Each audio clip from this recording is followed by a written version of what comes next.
Bom dia, bom dia a todos e a todas.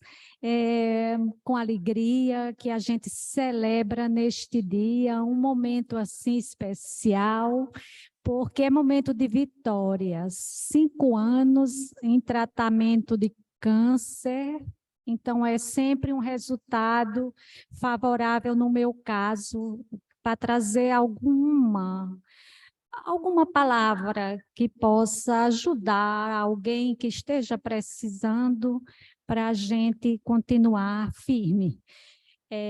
Então, agradeço a Simone Carvalho, administradora, né, e coordenadora da Escola Judicial TRT da 21ª Região, através da qual eu saúdo a doutora Roberta Jales, o médico aqui também presente, as autoridades, bem como magistrados, magistradas, servidores, servidoras, estagiários, estagiárias, quem nos escuta, né, pelo YouTube, os terceirizados. Então, é com acolhida que eu vou falar um pouco, né? Eu sou Maria da Paz Cavalcante, nasci na cidade de Luiz Gomes, Rio Grande do Norte, e moro em Pau dos Ferros, né? Então, durante este tempo, eu ficava nas idas e vindas, né? Então, eu elenquei, para ser bem sucinta, a minha fala em 3 itens: a descoberta, o trajeto, né, a trajetória de cura e a cura.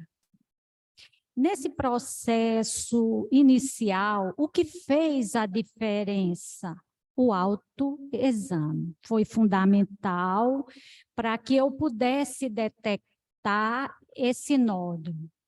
Em seguida, nós tivemos alguns exames, por exemplo, ultrassonografia, foram 2, mamografia, 2, ressonância magnética, 1.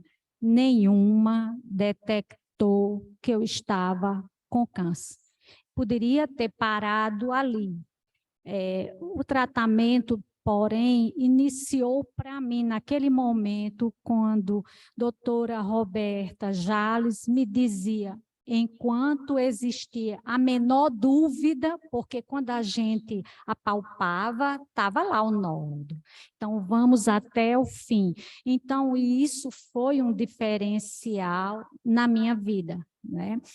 E depois veio a punção, né? Eu fiz tanto a PAF como a CORE, e foi aí que, em frente a uma tela de notebook, eu pedi o resultado e recebi. Não é? É chocante, não é? Quem nunca teve, viveu uma experiência dessa, é como se o mundo meio que houvesse um giro de uma forma mais intensa para a gente. Mas, como existe, né, aquela frase que a gente conhece, quando se trata de câncer, cada minuto conta. Então, eu era a lágrima caindo e já arrumando a bagagem para viajar a Natal. Foram vários exames, o processo de tratamento do câncer é trabalhoso, não é? Então, cada dia que eu vinha a Natal, eu colocava uma atividade artística ou cultural, de lazer, para poder somar a tantos exames, consultas, porque eu escutava as colegas do interior dizer assim, eu não aguento mais ir a Natal. Natal parece com câncer de mama. E eu queria ter uma experiência diferente, e isso foi muito bom para o tratamento, para a minha alegria de viver e a coragem de apostar na cura, né? O nódulo muito pequeno, 4 milímetros. Os médicos diziam, como descobriram isso, não é? Então, essa descoberta inicial, ela trouxe muita esperança, não é? Porque é um nódulo carcinoma tubular, grau histológico 1, não invasivo, não é? Então, isso foi uma vitória. Mas deixa eu confessar que no processo, principalmente no início, eu senti muita raiva. Eu não admitia estar com câncer, porque eu fazia o dever de casa, não é? Atividade física regular, alimentação saudável, não é? Não tinha histórico na família, ninguém tinha tido câncer de mama. Não fumo, bebo uma cervejinha e um vinhozinho um pouco no fim de semana. Como se explica eu estar com câncer, não é? Então, isso foi um processo também para mim de repensar a vida, não é? Eu penso que a filosofia, não é? O estoicismo me ajudou um pouco nisso, principalmente naqueles aspectos em que trata, né, nessa filosofia milenar, que há coisas na vida que a gente precisa aceitar o que não pode mudar. Não podia mudar um diagnóstico. O que é que eu podia mudar? Enfrentar os problemas, né, que viriam e as soluções possíveis correr atrás. Então, isso foi algo importante, com a cirurgia que foi quadrante, também uma cirurgia de sucesso. Em seguida, veio, né, a radioterapia, 28 sessões, e haja eu na liga. Quando eu cheguei na liga, os primeiros dias, eu me assustei. Porque uma coisa é a gente ver as estatísticas, é ver os números, né, na leitura, na tela de uma TV. Outra coisa é a gente vivenciar com aquelas mulheres, escutá-las, não é? E ver. Tinha dias que eu dizia, como pode? Tanta gente que dá para fazer, só para brincar um pouco, uma festa de rua no interior. Mas aí eu encontrei muita gente esperançosa, e isso também motiva a gente a continuar o processo. Outro aspecto importante dentro desse processo de cura, eu queria destacar a espiritualidade. Eu buscava uma compreensão de espiritualidade que não tivesse necessariamente vínculo com religião. Então, eu encontrei no campo da física quântica uma obra que foi importante para mim, da Dina Zoya, em que é uma obra que diz assim, o título, Inteligência Espiritual, como ter criatividade, valores e fé.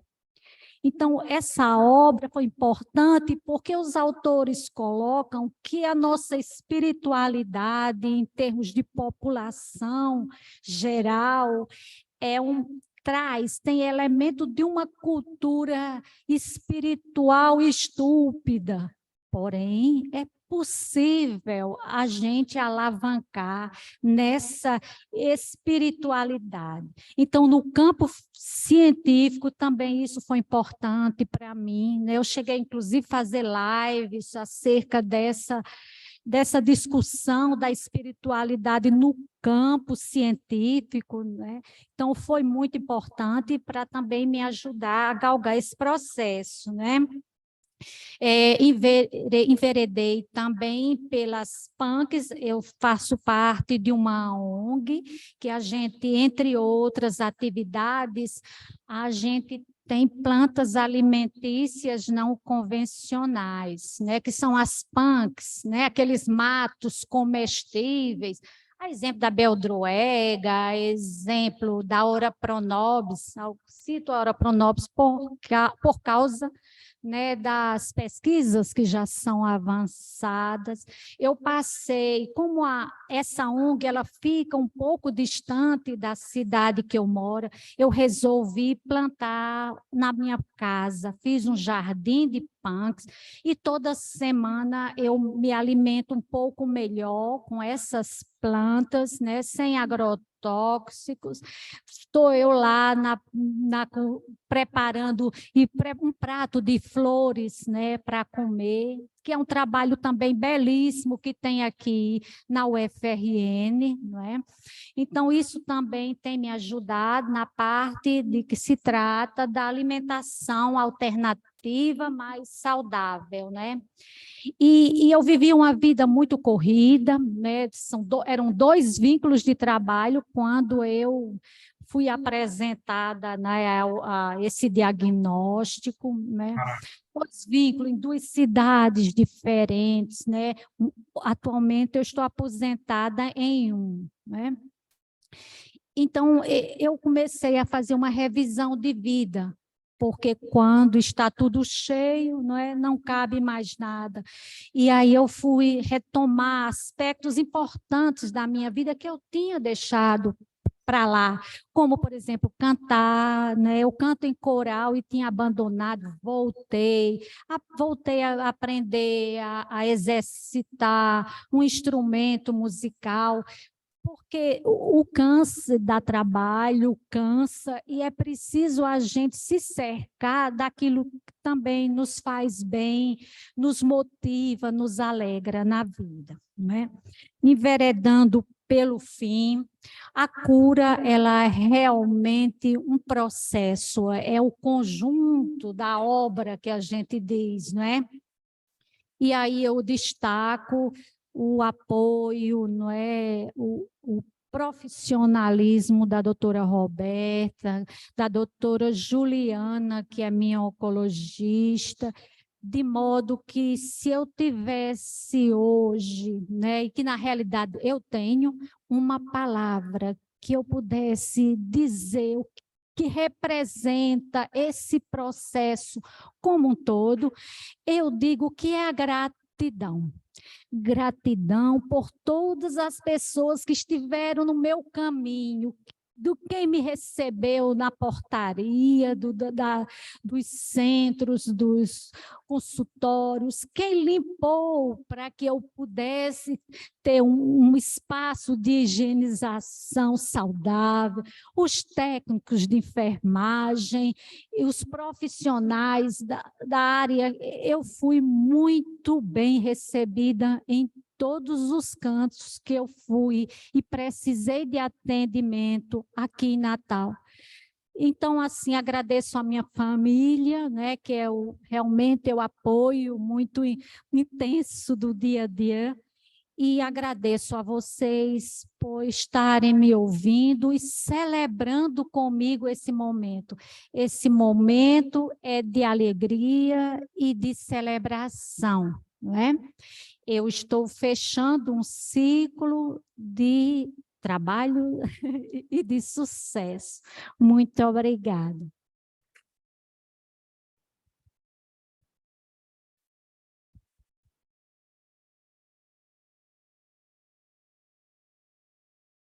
Parabéns da Paz pela vitória e toda a equipe que contribuiu para isso e pelo depoimento emocionante, que pode ajudar muita gente que está passando ou que eventualmente vai passar por essas situações difíceis. Tá? Esse apoio é importante. E agora, para a gente falar da palestra, a gente vai ter a doutora Roberta, vai falar para a gente do câncer de mama, que vocês sabem aí que é o principal câncer nas mulheres, né? Em números, só perde para os cânceres de pele, mas em termos de importância, não há dúvida que é o principal. E ela vai falar para a gente o que há de novo no contexto do câncer de mama. São muitas novidades aí, ela vai passar para a gente, tá? Vai falar agora. Muito obrigado, doutora Roberta.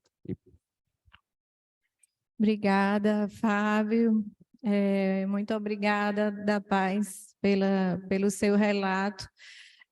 A gente que está de perto, que acompanha essa luta, entende e dá valor a cada palavra.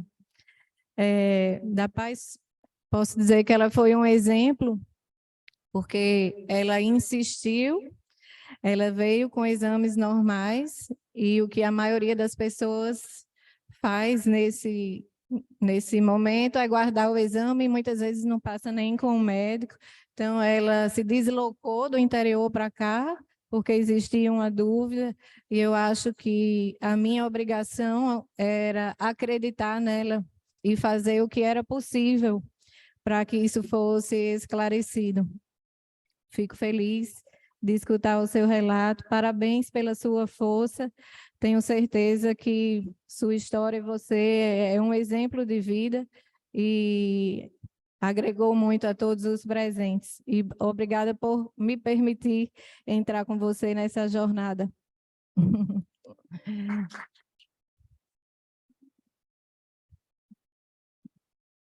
Vamos agora à palestra, que está mais do que comprovado que informação também é prevenção, informação de qualidade é essencial. O Outubro Rosa vem nesse sentido, nesse contexto.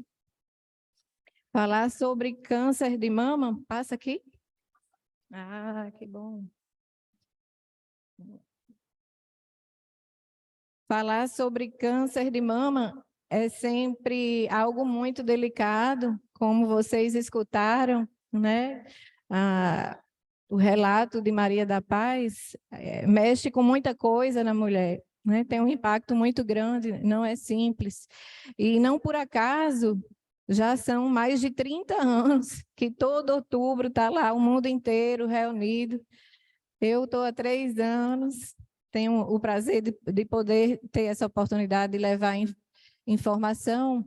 E por trás disso, gente, sem dúvida, é a incidência muito alta na população.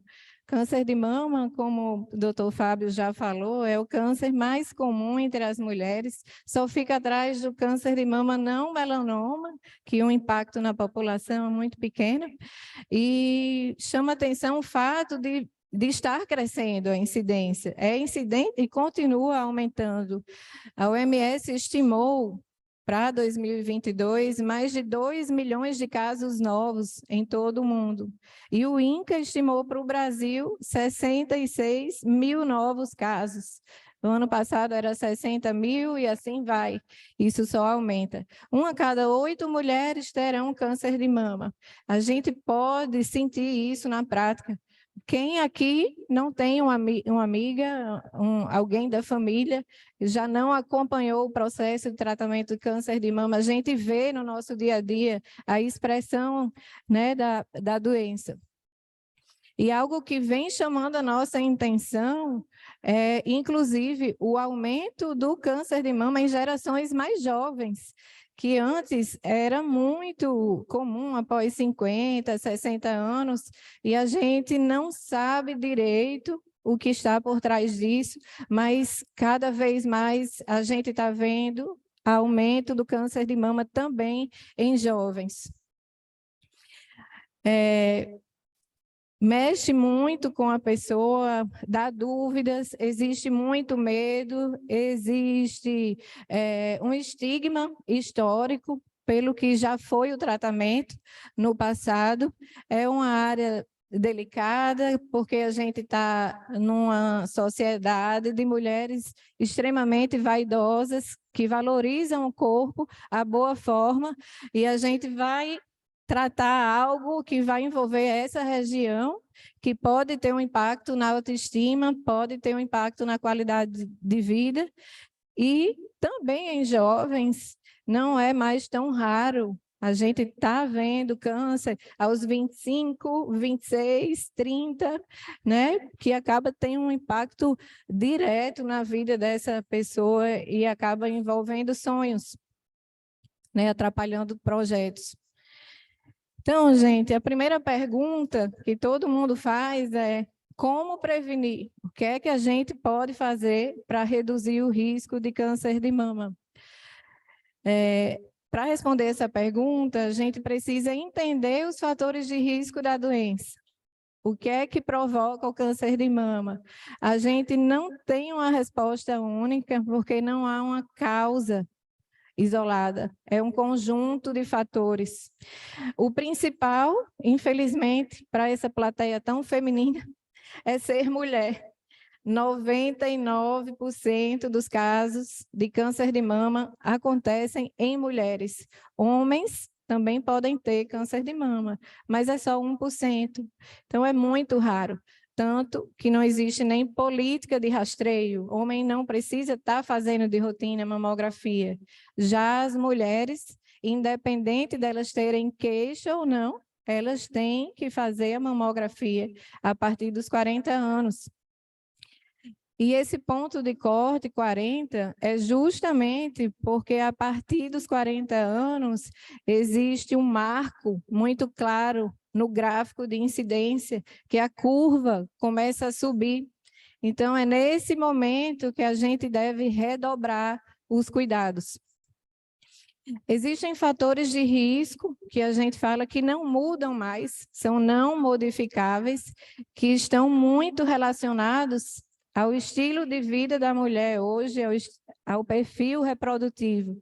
As mulheres menstruam mais cedo, entram na menopausa mais tarde, têm 1 ou 2 filhos, ou não têm mais filhos, então amamentam menos, muito rápido, muito corrido, porque tem que voltar ao trabalho. E tem gente que tem história familiar na família, quanto mais parentes de primeiro grau, maior o risco. História de câncer de ovário, aumenta o risco. Câncer de mama bilateral, nas 2 mamas ao mesmo tempo. Câncer de mama em jovem, são alguns fatores que nos fazem desconfiar de ter uma predisposição genética. Isso é a exceção. O que Maria da Paz falou é a nossa realidade. 80% dos casos de câncer de mama acontecem nas mulheres que não têm nenhum familiar com câncer de mama. E quase sempre as pessoas se perguntam, por que eu? Não tinha ninguém na minha família, eu sou o primeiro caso. Porque, infelizmente, o câncer de mama não escolhe, pode acontecer com qualquer mulher. E existem os fatores de risco modificáveis, que é aqui onde a gente pode atuar. O sobrepeso e a obesidade é ruim para um monte de coisa. Doutor Fábio, cardiologista, vai concordar comigo. Parte cardiovascular, uma série de problemas. Para a mama, não é diferente. A gente vê o tecido adiposo, a gordura, como um órgão produtor de estrogênio, do hormônio feminino, que vai agir na mama e vai estimular o desenvolvimento do câncer. Então, as mulheres, principalmente na pós-menopausa, que estão acima do peso, o ovário reduziu a produção, entrou na menopausa, mas o tecido adiposo está ali produzindo ativamente o hormônio que vai estimular o câncer de mama. Então, aqui a gente pode atuar, né? Estimular que as mulheres pratiquem exercício físico, mantenham um peso normal, evitem o álcool, reduzam a sobrecarga de estresse. Estresse só provoca doenças. Não tem um estudo que mostre diretamente isso, mas a gente sabe que altera a imunidade e acaba predispondo também. E a reposição hormonal prolongada. Então, nesses fatores de risco, a gente pode atuar. O que ilustra bem isso, a incidência de câncer de mama no Japão, por exemplo. O Japão demonstra as taxas mais baixas de câncer de mama no mundo. Por quê? Porque as japonesas têm um estilo de vida mais tranquilo, a filosofia deles é diferente, a forma delas verem o mundo é diferente, são magras e estão com alimentação extremamente saudável, sem frituras, com alimentos crus, com peixes, né? O melhor cenário possível, e isso fez com que as taxas de câncer de mama no Japão fossem muito baixas.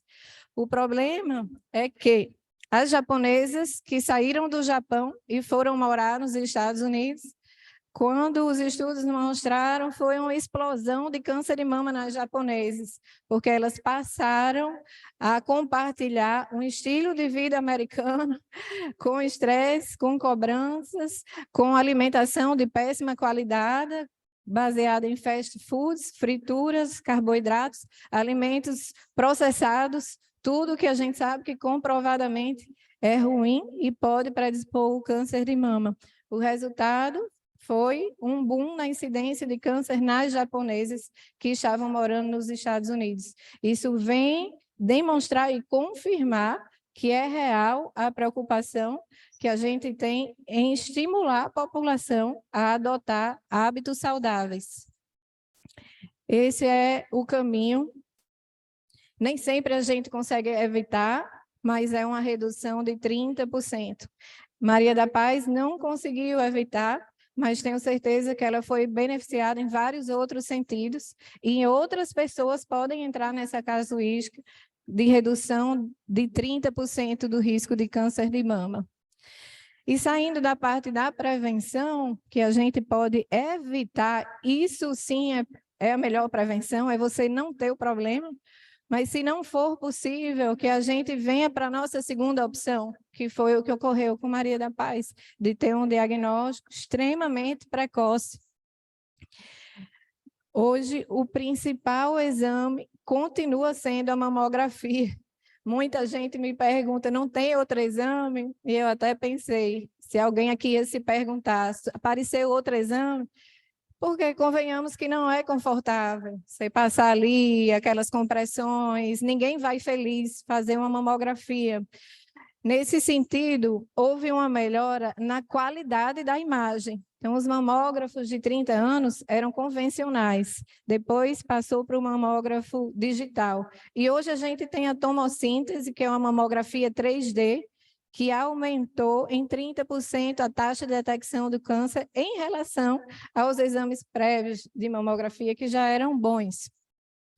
A recomendação da Sociedade Brasileira de Mastologia é começar a fazer a mamografia a partir dos 40 anos. Todas as mulheres, independente da presença de sintomas, uma vez por ano.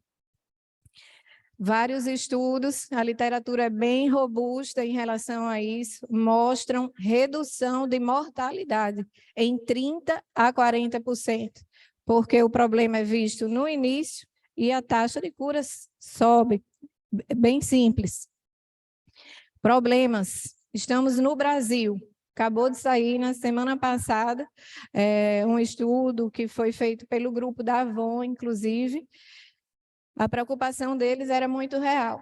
Para a gente conseguir esse índice de redução da mortalidade, é necessário uma política de rastreamento e adesão da população. As mulheres precisam estar fazendo mamografia. E do grupo de risco, vamos dizer, 40 anos, essa cobertura de mulheres deve ser de pelo menos 70% delas fazendo o exame, para a gente conseguir o benefício da redução da mortalidade. E no Brasil foi 17%, muito inferior ao que é recomendado. Isso nos deixa triste e faz com que a gente entenda por que a mortalidade no Brasil é tão discrepante da mortalidade dos países desenvolvidos. Sobrevida nos Estados Unidos, maior que 90%. Sobrevida no Brasil, 60%. 40% de diagnóstico de câncer avançado, porque as pessoas não têm acesso a esse exame e a política de rastreamento tem muito a melhorar. Acaba sobrando o autoexame. No caso de Maria da Paz, ela é o exemplo da melhor paciente que existe, porque ela fez os exames dela, ela chegou para mim com mamografia, com ultrassonografia, ela estava se autoexaminando, porque houve uma dúvida, ela achou que tinha alguma coisa diferente, então ela estava fazendo, e ela procurou o especialista. Não é todo mundo que tem esse cuidado. O autoexame, antes, a recomendação era que fosse feito uma vez por mês. na primeira semana. Hoje, não é mais assim, porque os estudos mostraram que isso não reduz mortalidade, porque é visto já num estágio avançado. A recomendação do INCA é que as mulheres observem as suas mamas e, quando estiverem com uma oportunidade, durante o banho, de frente para o espelho, deitada, se examinem, olhem no espelho e façam a palpação quando isso for conveniente, não precisa mais tirar uma data. Problema. Maria da Paz, ela é extremamente cuidadosa, ela tem um peso bom, ela é magra, e tudo favorece no exame físico. Você fazer um exame físico numa mama volumosa, numa paciente com sobrepeso, pode não encontrar o nódulo na palpação. O nódulo dela, ela é magra, então o tipo físico dela favoreceu e era muito superficial. Isso fez com que ela conseguisse perceber o nódulo. Mas, na maioria das vezes, autoexame é igual a atraso no diagnóstico e diagnóstico avançado. As mulheres vão perceber quando já está localmente avançado. Veja essas duas lesões comprometendo pele, feridas que não cicatrizam, área de retração na pele, diferença de um lado para o outro. Essa paciente que escondeu por medo. O medo é o nosso grande inimigo. As pessoas têm medo do diagnóstico, medo do tratamento, medo do que está por vir, e isso faz com que as pessoas se fechem. A gente vê uma assimetria mamária, uma alteração na conformação da mama, múltiplas lesões de pele, desconfiguração do mamilo. E na região da axila, linfonodos aumentados, a ponto de comprimir a veia axilar e atrapalhar a drenagem linfática do membro superior direito. Vejam que o braço direito está com a circunferência maior do que do lado esquerdo por compressão da lesão na axila. Infelizmente, nesse estágio, esse é um dos poucos critérios de inoperabilidade. Risco cirúrgico aqui é tão alto que a gente não opera mais. O paciente tinha metástase à distância e foi para tratamento paliativo, infelizmente, por medo. E a primeira coisa que vem na nossa mente, palpei o nódulo, apareceu o nódulo nos exames, será que é câncer? Parece que todo mundo pensa logo no pior, quando, na verdade, 80% dos casos, os nódulos são benignos. E tem o oposto disso, que foi o que apareceu com o da Paz. A mamografia normal, está normal, posso relaxar? Não pode.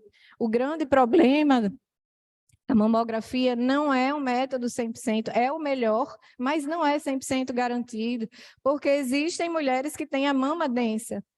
Toda essa parte branca é a glândula mamária. E se a paciente tiver um nódulo pequenininho, a mamografia não consegue detectar esse nódulo no meio dessa glândula. E a paciente está com câncer e perde a oportunidade de um diagnóstico. A taxa de falha da mamografia chega a 15%. Para casos assim, é essencial insistir, como foi o caso da Paz.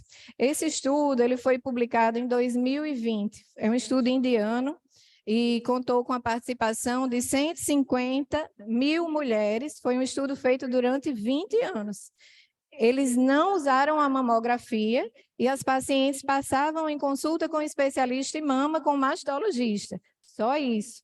E depois de 20 anos, foi comprovado que o exame físico feito pelo médico, pelo especialista, conseguia detectar nódulos pequenos. A paciente nem sempre consegue, na maioria das vezes consegue quando já está maior, mas a gente, que é a nossa prática, a gente consegue detectar nódulos pequenos. E o estudo mostrou uma redução da mortalidade comparável à da mamografia. E quem salvou essas pacientes foi a consulta com o especialista, com o mastologista. Nos casos de mama densa, exame físico é essencial. Você pode ter uma mamografia normal 1000 vezes, mas se a gente identifica no exame físico uma alteração que para a gente é alteração, a gente deve insistir, independente da mamografia, que foi o que eu fiz com a Paz. Fizemos a ultrassonografia, o dela deu um pouco mais de trabalho que o normal. Foram 2 ultrassonografias normais, fizemos ressonância magnética, mas para ela e para mim aquilo não era normal. Então a gente partiu para a biópsia da área e veio um resultado positivo. Uma área, acreditem, de 4 milímetros, que é o que a mamografia vê. A mamografia vê lesões milimétricas. Então, gente, isso vem reforçar a importância de passar com especialista. Sem dúvida, a mamografia já é um avanço. Faça, pelo menos a mamografia, já é alguma coisa. Mas se vocês quiserem a segurança de que está muito bem, essa avaliação vai muito além de uma mamografia. Vai através da prática de consultas regulares, que comprovadamente reduziu mortalidade, e da utilização de outros métodos, como, por exemplo, a ressonância magnética. Passamos pelo diagnóstico e agora vamos ao tratamento. Tenho a alegria, acabei de chegar do congresso na Jornada Paulista de Mastologia, lá em São Paulo, e eu ficava me perguntando, gente, faz 1 ano que eu dei a aula, o que é que eu vou falar, né? E de repente vocês não têm ideia das opções de remédios que surgiram nesse último ano. O que foi muito divulgado nas mídias, que até Simone estava comentando quando a gente estava conversando ali, né? Foi bem divulgado isso, a questão da vacina.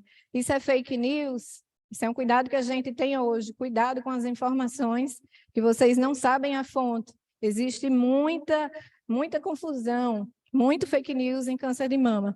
Mas a vacina não é fake news, isso é real. Existem estudos em andamento desde 2009. O estudo envolve um subtipo de câncer de mama, que chama triplo negativo, que é o subtipo mais agressivo que existe hoje, corresponde a 15% dos casos de câncer de mama. E os resultados foram promissores, inicialmente em camundongos, e passou agora a ser estudado também em humanos. Então, a vacina está em fase de estudo em humanos, a gente está aguardando e os resultados iniciais foram promissores. De qualquer forma, é para um subtipo que tem muito valor, porque é um subtipo muito agressivo, e a gente torce para que essa vacina realmente tenha sucesso. Outra informação, outra notícia que foi muito divulgada na mídia foi a possibilidade de estar diagnosticando câncer de mama através de um exame físico. Isso foi muito divulgado na imprensa e também não é mito, não é fake news. Os estudos envolvendo esse tipo de exame, que chama biópsia líquida, existem desde a década de 50. Isso é uma tecnologia que vem sendo aprimorada, ocorre através da identificação de traços de DNA ou das células do tumor que estão circulando na corrente sanguínea. Então, é o exame de sangue que é feito. E isso já tem implicação em outras áreas do tratamento, em suspeita de recidiva, de resistência a medicamentos, mas a grande inovação da biópsia líquida, que fez com que fosse tão divulgado na mídia, foi porque, pela primeira vez, biópsia líquida estudou no rastreio de pessoas saudáveis que fizeram um exame de sangue para diagnosticar câncer de mama. Isso ajudaria muito as mulheres a sair de uma mamografia para um exame de sangue. O resultado foi superior da mamografia, uma taxa de detecção de 92% maior do que o da mamografia, mas esse foi apenas o primeiro estudo.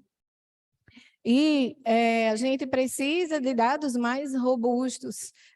Também tem uma questão de preço, a biópsia líquida custa 10 a 12 mil reais, e tem algumas... então, do ponto de vista de saúde pública, é inacessível ficar fazendo esse exame de sangue para todo mundo. E cria algumas dificuldades, porque depois vai ter que fazer mamografia e ultrassom e se não achar nada. Então, a gente precisa de mais tempo e precisa montar protocolos, né, dando sequência às condutas a partir desse teste, mas, sem dúvida, foi uma grande notícia.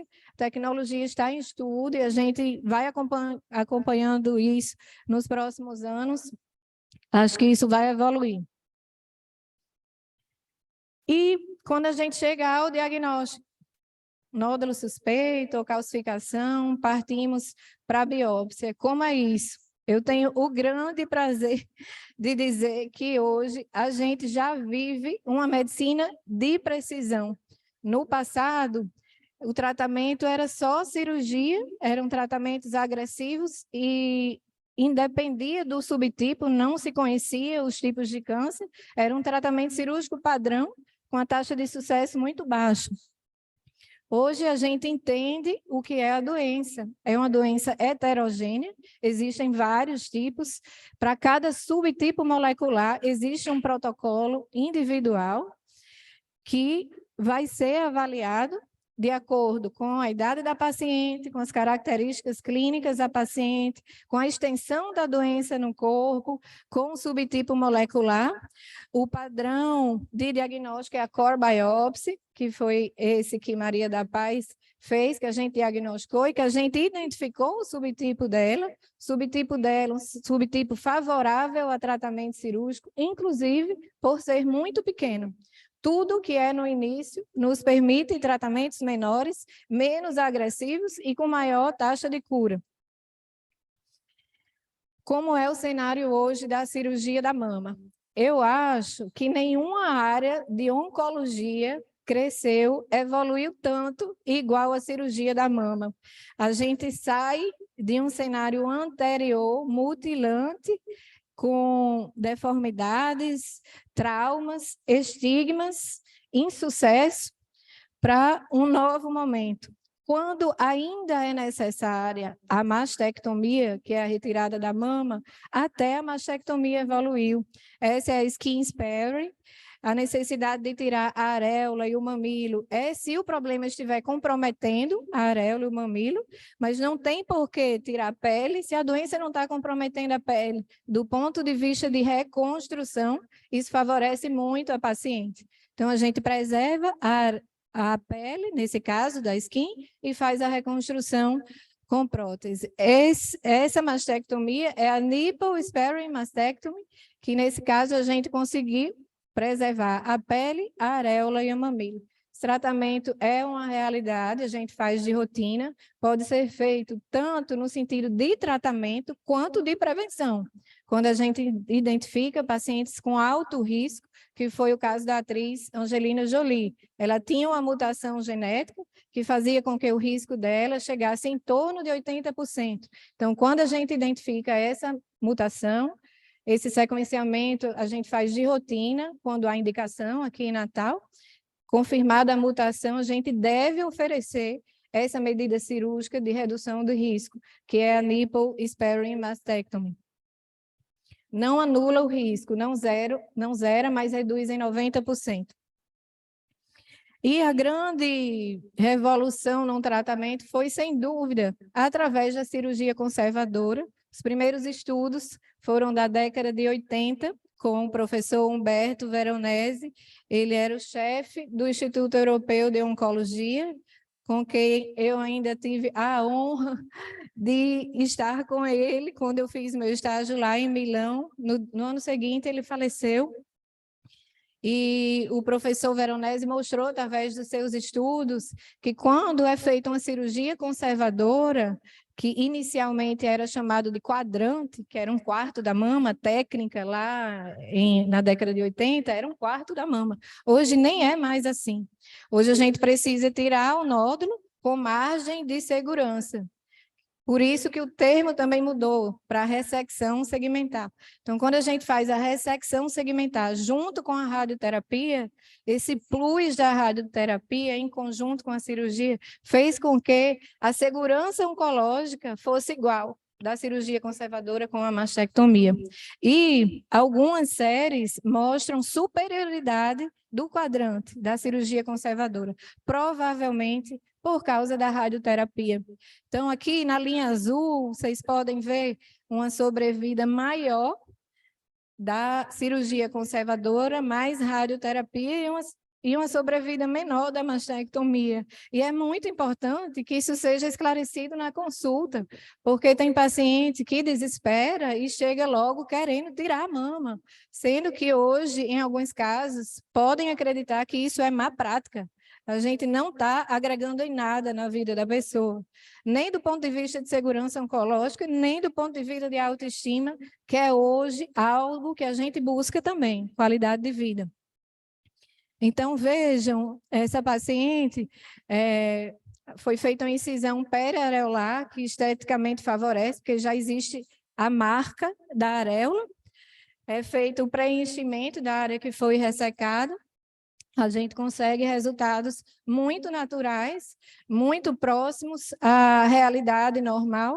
Várias pacientes até se esquecem, seguem a vida, né? Os resultados realmente são muito, muito bons. E as evidências continuam comprovando a segurança da cirurgia conservadora.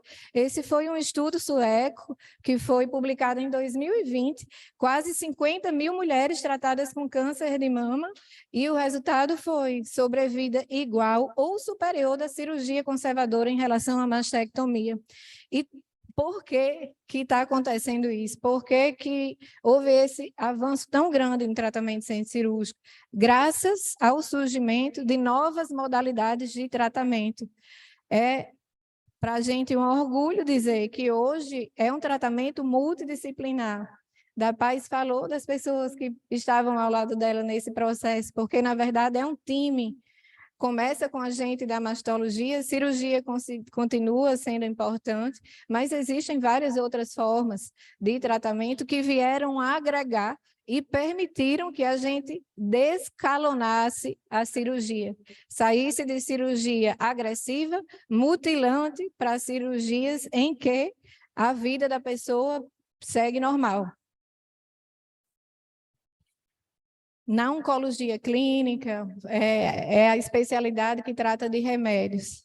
É impressionante a velocidade com que novos remédios surgem. É algo que nos deixa muito, realmente, empolgados.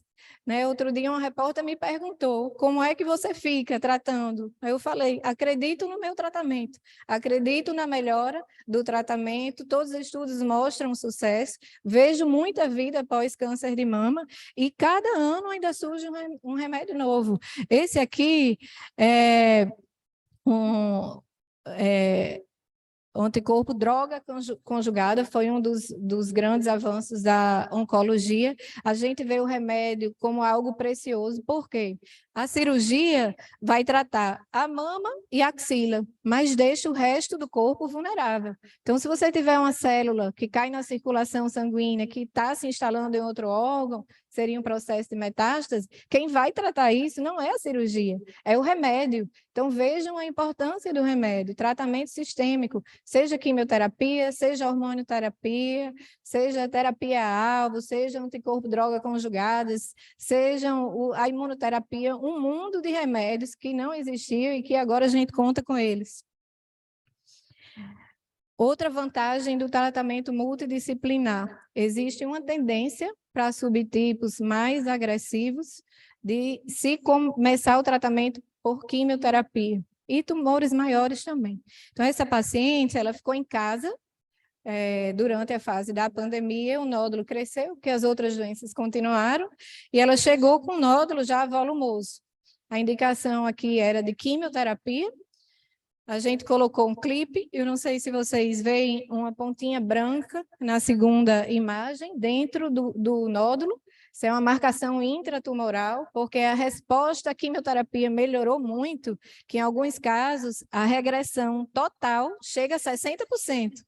60% dos tumores para um subtipo específico, HER2, desaparecem só com a quimioterapia.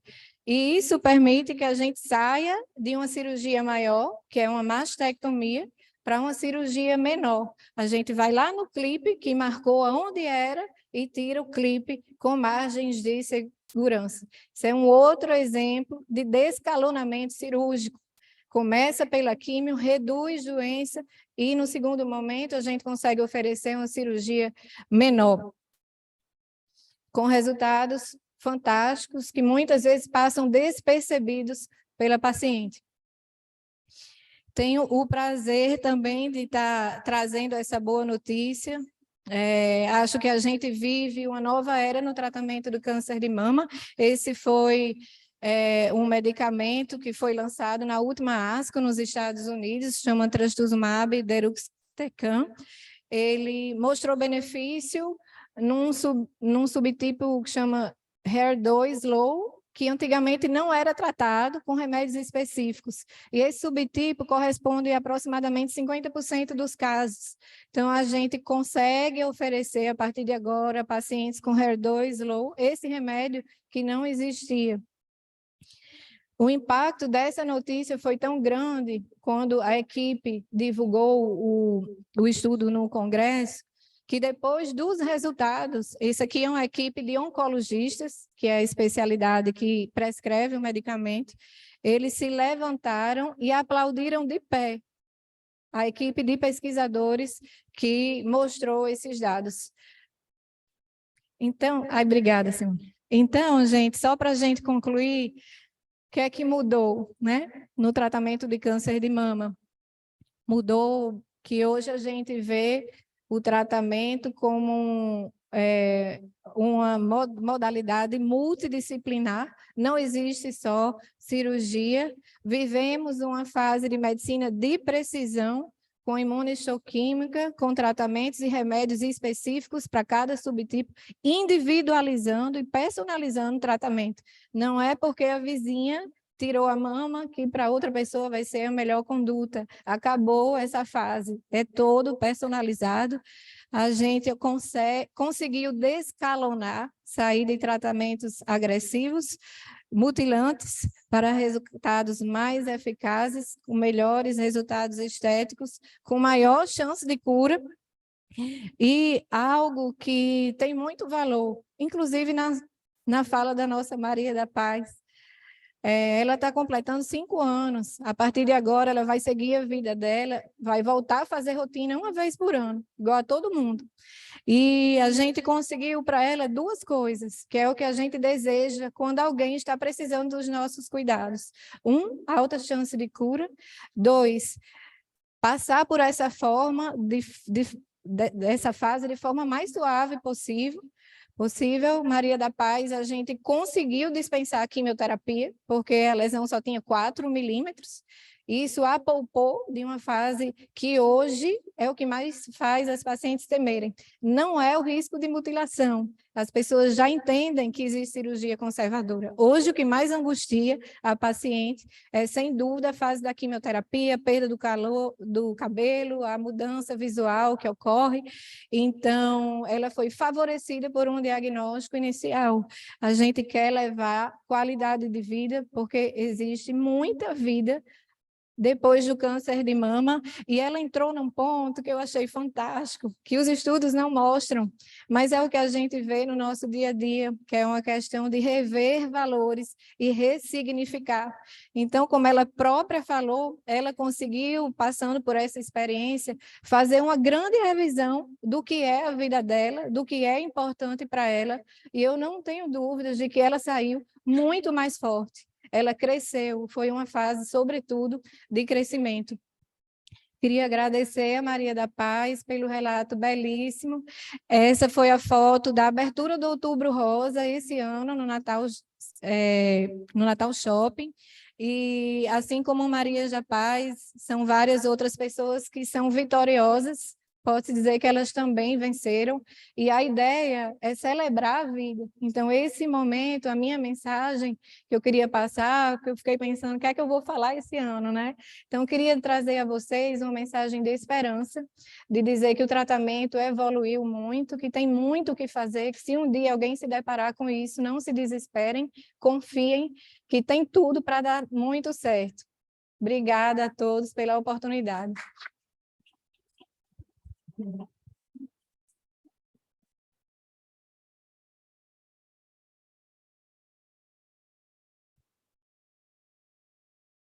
Parabéns, Roberta, pela fantástica aula, muito clara, didática e trazendo uma mensagem super importante, né? De prevenção, quando não for possível prevenir, diagnosticar precocemente e saber que o tratamento é muito melhor e a sobrevida, a chance de cura é alta, desde que diagnosticado precocemente. Então, a gente vai abrir agora perguntas para a plateia. Se alguém tiver alguma dúvida, alguma colocação, se não tiverem, eu pergunto. Vamos lá. Alguém quer perguntar alguma coisa para a doutora Roberta? Fala aí, Dirceu. Tem outro microfone, não? Você tem voz boa, pode... Ah, sim. Bom dia, doutora Roberta, parabéns pela exposição, né? Realmente são muitas novidades. Eu assisti a sua palestra no ano passado e a minha pergunta se também a Maria da Paz, pelo testemunho aqui, pela força que você mostrou para vencer esse desafio específico. Mas a minha pergunta é no sentido de que esses novos tratamentos, vacina, medicamentos, eles custam muito caro. E, normalmente, há uma demora para que isso se torne viável para a população em geral. No primeiro momento, os planos de saúde já estão cobrindo esse tipo de tratamento inovador.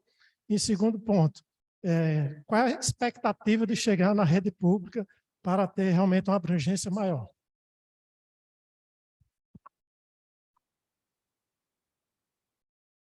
Excelente a sua pergunta. Você entrou num ponto que a gente está sempre discutindo e está sempre preocupado com isso. A gente está vendo uma verticalização dos planos de saúde. Isso é uma briga diária, honestamente falando. Cada vez mais as dificuldades se fazem, tanto no tratamento cirúrgico, de autorizar a reconstrução, seja através da autorização de usar um remédio novo. Em tese, depois que o medicamento é aprovado pela Anvisa, ele pode ser utilizado no país. Os planos, eles ficam tentando atrapalhar, não é coisa simples, né? Às vezes é algo até meio constrangedor para a gente, mas a gente insiste, faz os relatórios e, em último caso, conta com a justiça, que acaba que é algo que está se tornando quase que rotineiro, infelizmente. Até chegar no SUS, isso leva muito tempo, né? O que a gente consegue oferecer para as pessoas que vivem do privado está muito na frente. Por exemplo, essa taxa de 17% de cobertura de mamografia é lamentável isso é um dado do SUS. Na rede privada, as pessoas já têm essa consciência, né? Tem várias pacientes queridas que estão aqui, que vão, se cuidam, passam regularmente, porque as pessoas já têm essa consciência da necessidade de prevenção, né? Então, é mais simples, mas tudo envolvendo o SUS, infelizmente, a gente não tem muita previsão, é tudo bem lento. Então, aqui a gente tem uma pergunta da doutora Andréia, que é outra médica aqui do tribunal, era uma pergunta que eu ia fazer também.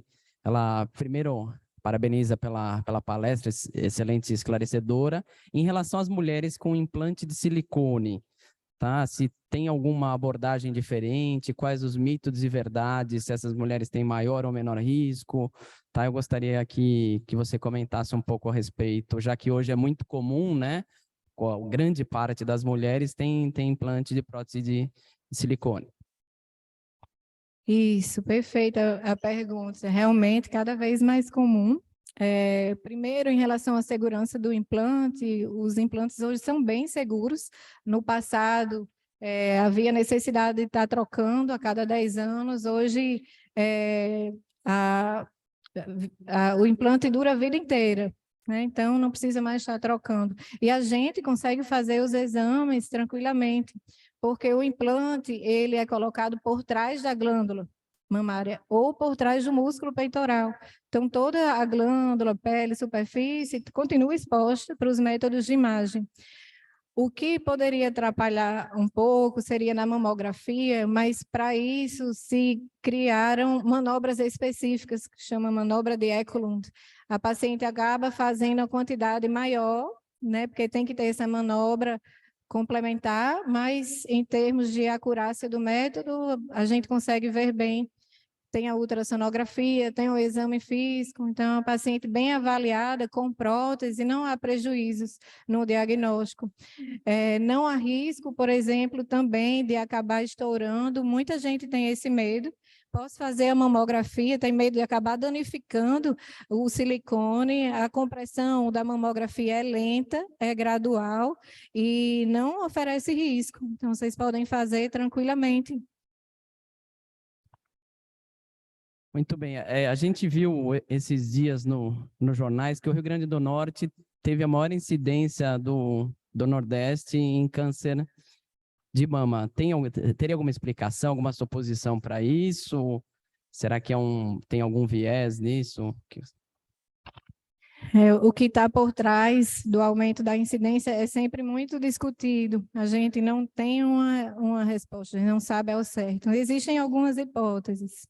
Uma é o envelhecimento da população, talvez as pessoas estejam vivendo mais. A outra é que talvez elas tenham tido acesso melhor. Então, quanto mais se faz exame, mais se diagnostica. Num lugar onde o rastreio funciona melhor do que outro, a gente tem uma taxa de detecção maior.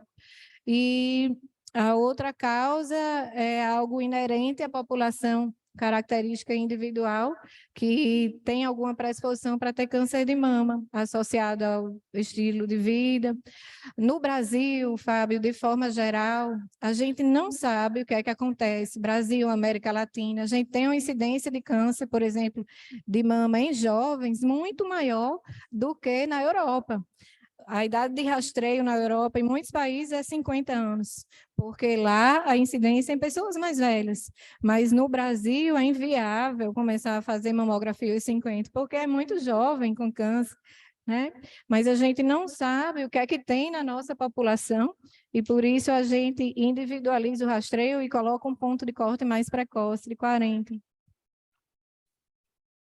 Alguém gostaria de fazer mais alguma pergunta? Então, hoje a gente sabe que o teste genético já foi muito caro, né? Inclusive na área de cardiologia a gente praticamente não fazia, hoje eu tenho feito muito, é fácil, o paciente faz a coleta de saliva, eu já passo para ela, mas deixa eu fazer. E hoje o teste genético ficou bem mais acessível e bem mais barato. Quem deve fazer o teste genético, que tem algum parente com câncer? Para quem você recomendaria o teste genético? Essa é uma discussão muito boa.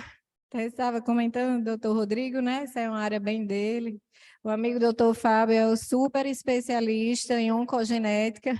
Sempre indico ele para as minhas pacientes. E há uma discussão se isso deve ser aberto para a população geral ou para grupos de risco. A recomendação ainda é selecionar pacientes do grupo de risco. É quando a gente desconfia que há uma mutação na família, uma predisposição genética que justifique a incidência do câncer mais comum naquele grupo. Então, quando a gente vê o câncer de mama passando por mais de uma geração, mãe, tia, avó, né, que você vê passando, avó, mãe, e para filha, a gente tem que pensar na possibilidade de ter uma mutação genética que está fazendo com que o câncer seja tão incidente nessa família. Câncer de mama em jovem, antes de 45 anos, tem que fazer o sequenciamento genético, história de câncer de ovário, história de câncer nas duas mamas e história de câncer em homem. Então, os homens que caem aí nesse 1%, a gente precisa fazer o sequenciamento, porque pode ter uma mutação genética que tenha favorecido. E é interessante a sua pergunta. Quem mais lutou por essa causa foi a atriz Angelina Jolie. A mãe teve câncer de mama, a irmã, e foi identificada a mutação no gene BRCA1. E foi feito o sequenciamento, a gente começa na família e depois passa para a paciente. E ela tinha a mesma mutação. que a mãe tinha, ou seja, ela ia ter câncer de mama. Quando ela descobriu que existe essa tecnologia, ela chamou a imprensa e divulgou. E isso fez com que aumentasse as consultas em mais de 40%, com os mastologistas. Movimento nenhum do Outubro Rosa conseguiu a repercussão que Angelina Jolie conseguiu, porque ela mostrou ao mundo que existe essa tecnologia e ela lutou para que o exame fosse acessível. Então, na época, custava 10, 12 mil reais e o objetivo dela é que o teste caísse para $100. Hoje, no Brasil, a gente consegue o sequenciamento, que em Natal isso é feito, em torno de R$ 1.000, R$ 1.200, então caiu muito e a gente deve muito a ela. E o legal é que a própria pessoa pode fazer em casa, né? E mandar o exame pelo correio. É um exame super fácil de coletar. Vamos lá, quem que gostaria de fazer a pergunta?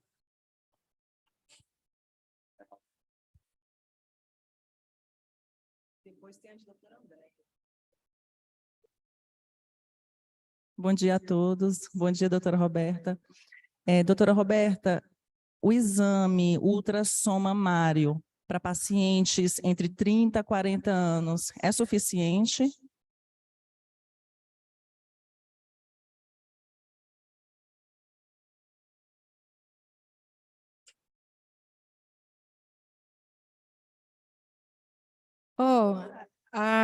A ultrassonografia, na verdade, se a gente for bem científico, né, o que está nos estudos, nenhum estudo mostrou que a ultrassonografia sozinha reduzisse mortalidade, que foi o que a gente viu com a mamografia.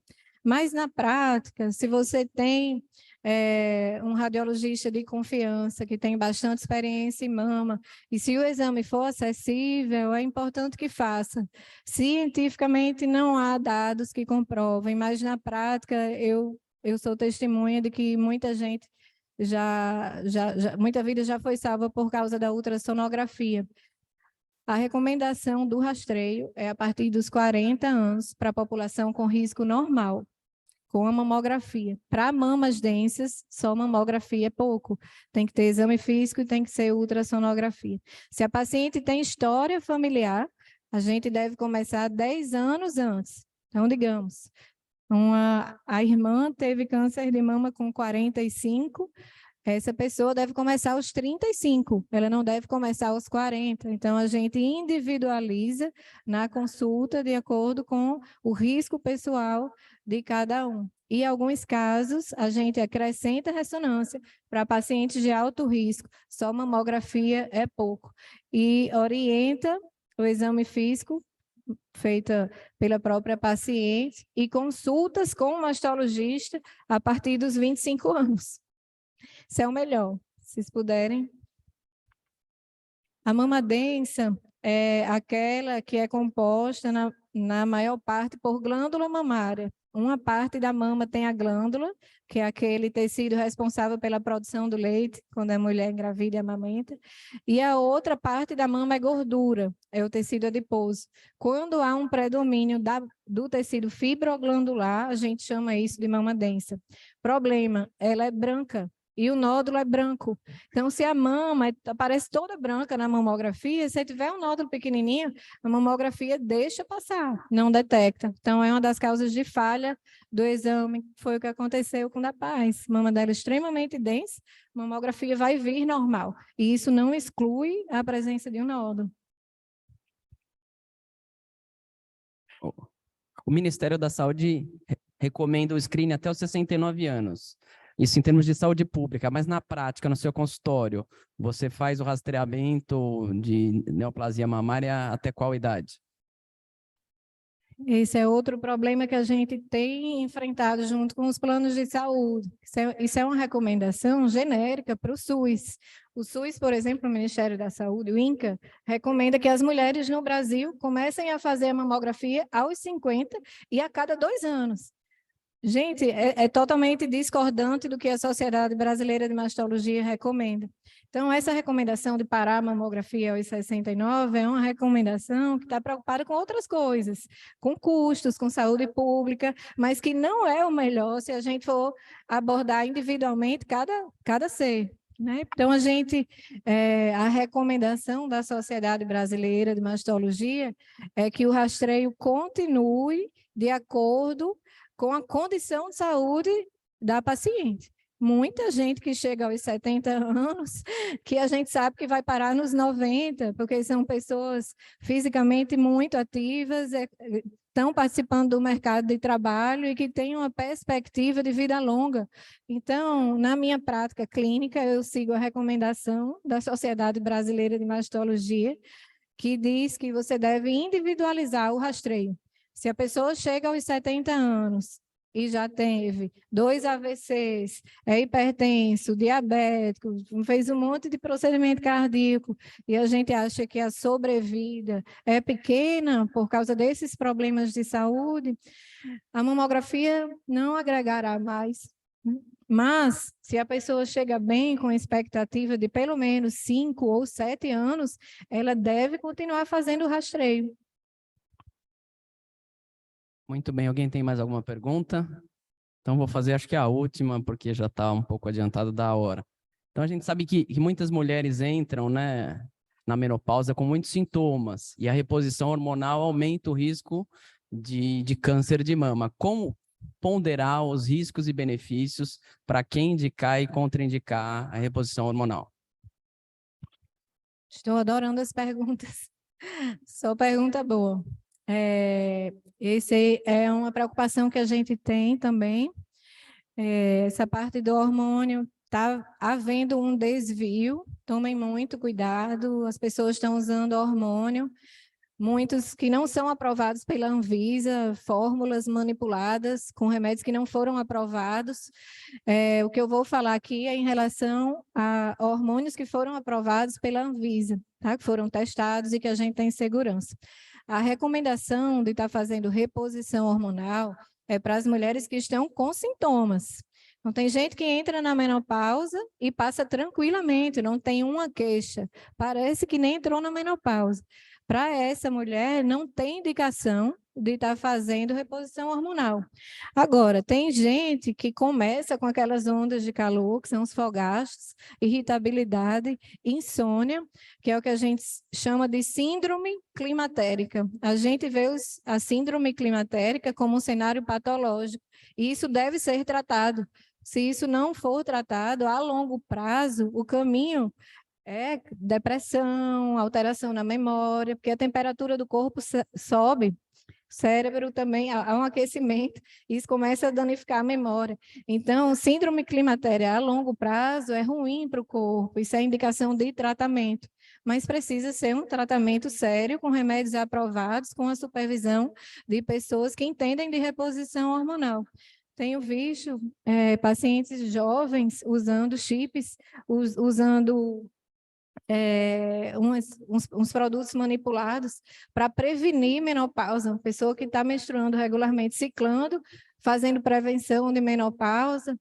Tenham muito cuidado. Antes de passar em qualquer médico, vejam o currículo.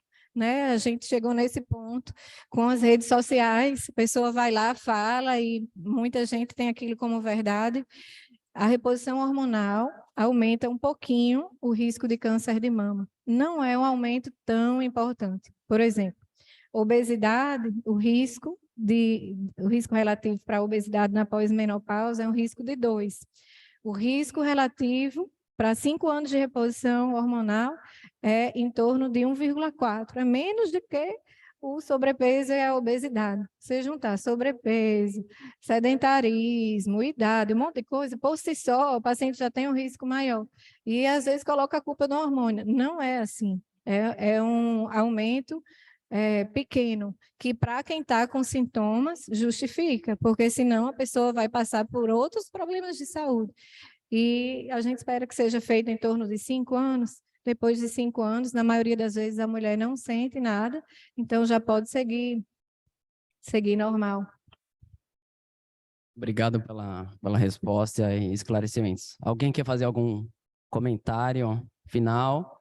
Então, primeiro agradecer a presença de todos e falar que aqui no tribunal, né, o rastreio do câncer de mama faz parte do periódico, tá? Vocês podem ir lá no CEAMO, a gente solicita os exames, faz o acompanhamento clínico, mas claro, como comentado, o ideal é ter um acompanhamento com a mastologista, com seu ginecologista e, se possível, com a especialista na área de mama. E agradecer enormemente aí a doutora Roberta pela palestra, pelos conhecimentos, esclarecimentos e o depoimento da Paz aí também foi muito esclarecedor e parabéns pela vitória, que você continue assim estimulando muitas pessoas a enfrentarem esses desafios. Eu vou passar agora para a doutora Roberta fazer as considerações finais e depois Simone vai encerrar o evento. Só agradecer a todos pela oportunidade. Espero que tenha sido útil.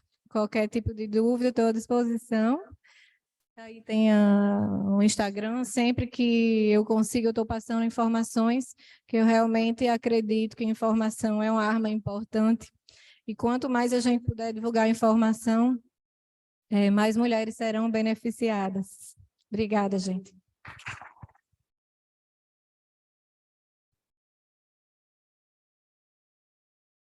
Agora eu passo a palavra para Simone da Escola Judicial fazer o encerramento do evento. Nós gostaríamos de agradecer a doutora Roberta, deixa eu sair da frente aqui e a Maria da Paz, pela sua disponibilidade, pela confiança e pela presença conosco, buscando prevenção e saúde de todos nós. Muito obrigada. Gostaríamos de, em nome de todos nós, servidores, magistrados, direção, oferecer esse agradecimento à doutora Roberta e à Maria da Paz. Brilhantes, vem para cá, por favor, pelas brilhantes exposições. E uma nossa servidora queria agraciar a doutora Roberta com uma mama de crochê que ela fez. Ela teve que sair, esteve aqui até há pouco.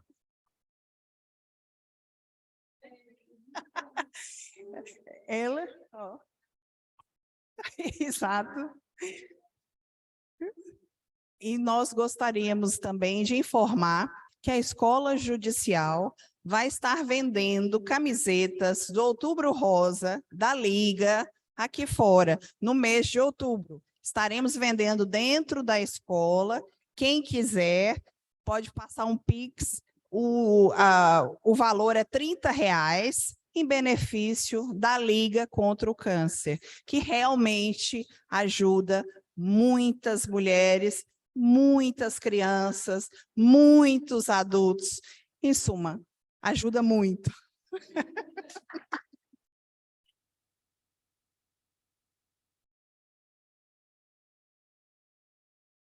Esquecemos dos certificados. Maria da Paz. Obrigada. Uma fotografia. E doutora.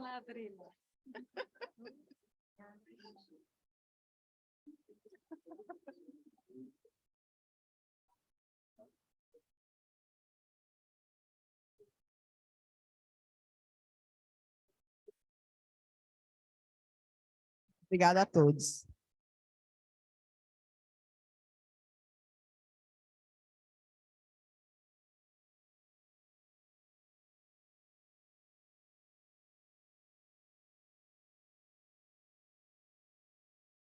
A doutora Roberta tinha trazido umas coisas para sortear. Ah, fica. Ó, minha gente, doutora Roberta, tinha trazido, não sei, aqui, doutora. Uns brindes. E a gente se esqueceu. Ela tinha me falado. Ah, sim. Essas camisas são camisas do Grupo Bonitas, elas são um grupo de ajuda.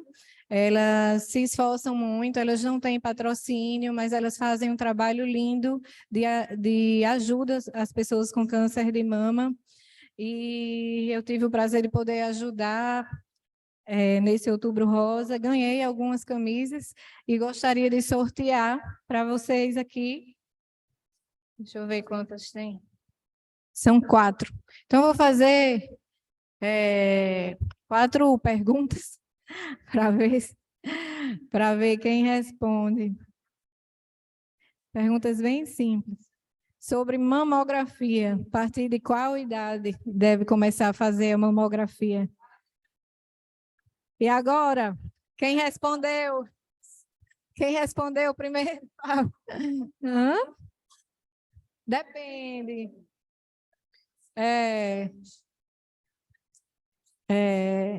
Arrasou. Então, arrasou.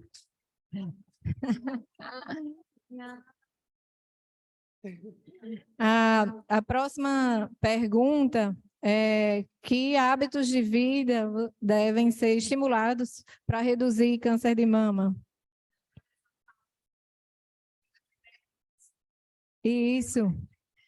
Atividade física. Pronto. Terapia a longo prazo Mas a primeira estava certa. Simão? Não, então vamos lá. Deixa eu ver. Não tenho... não, aí vai ser muito fácil. Quem amamenta pode fazer mamografia? Quem amamenta pode fazer mamografia, não tem contraindicação, não. Se houver uma suspeita de câncer de mama na gestação ou lactação, mamografia está indicada. Agora, se for só rotina, exame físico normal, paciente sem queixas, a gente espera terminar a lactação para fazer a mamografia. Aí faz a ultra e o exame físico. Então, acho que merece também. Pela pergunta.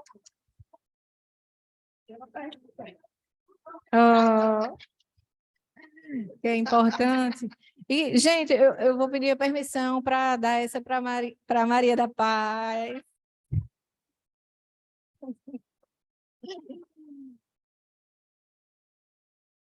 Obrigada, tá? Tem umas revistas que eu vou deixar aqui, que passo mais informação. Se vocês se interessaram, deixar com Simone, tá?